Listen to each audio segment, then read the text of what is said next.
क्या आपने कभी इस संभावना पर गहराई से विचार किया है कि जिस दुनिया में हम जी रहे हैं वो वास्तव में वास्तविक न हो?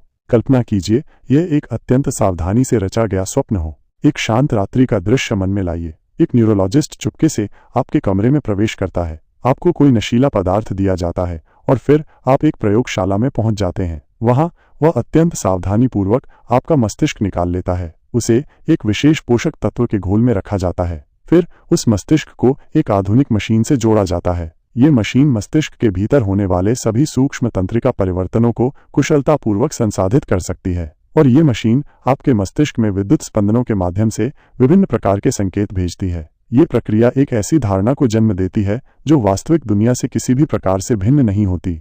यह विख्यात मस्तिष्क में गुदा नामक विचार प्रयोग है। वास्तव में हमारा जो भी सचेतन अनुभव है वो पूरी तरह से इस बात पर निर्भर करता है कि हमारा मस्तिष्क सूचना को किस प्रकार संसाधित करता है। उदाहरण के लिए, यदि आपकी दृष्टि किसी सुंदर महिला पर पड़ती है तो आंखों द्वारा मस्तिष्क सूचना भेजने के पश्चात मस्तिष्क सूचना के आधार पर एक सुंदर महिला की छवि उत्पन्न करेगा, लेकिन मस्तिष्क सूचना को सीधे उत्तेजित करके उस सुंदरता को आंखों तक पहुंचने की आवश्यकता ही नहीं रहेगी। ठीक वैसी ही स्थिति उत्पन्न हो जाएगी। प्रेम, पीड़ा, खुशी और हमारी अन्य सभी भावनाएं मस्तिष्क को कृत्रिम रूप से उत्तेजित करके उत्पन्न की जा सकती हैं। सैद्धांतिक रूप से ये संभव है।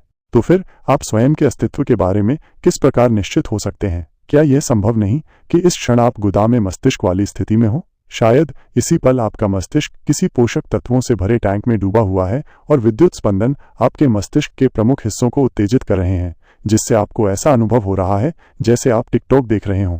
17वीं शताब्दी के प्रसिद्ध दार्शनिक डेस्कार्टेस ने यह विचार प्रस्तुत किया था कि मैं सोचता हूं इसलिए मैं हूं, अर्थात मैं इस विषय पर विचार कर रहा हूं अत्यंत पूर्ण निश्चितता के साथ और यही मेरे अस्तित्व को प्रमाणित करता है। लेकिन हम इस बारे में कैसे आश्वस्त हो सकते हैं? क्या हमारी अपनी सोच मात्र सक्रिय व्यवहार नहीं है जो बाहरी उत्तेजनाओं द्वारा प्रेरित हो सकते हैं? हम अपने आसपास की दुनिया को किस आधार पर पहचान सकते हैं? केवल इसलिए कि हमने सदैव इसी प्रकार के अनुभव किए हैं।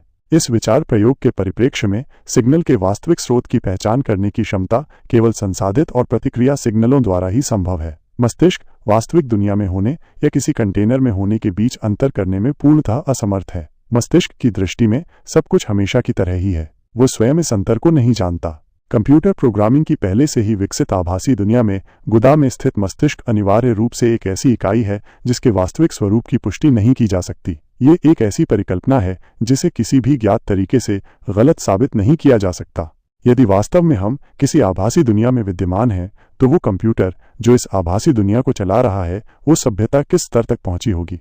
ये विचार प्रयोग इसने मानव जाति को गहन दार्शनिक चिंतन के लिए प्रेरित किया है। क्या हमारी चेतना वास्तव में हमारे भौतिक शरीर पर ही निर्भर करती है? इस क्षण हमारी जो भी धारणा है वो वास्तव में असली क्या है, या ये मात्र हमारे मस्तिष्क की उपज है?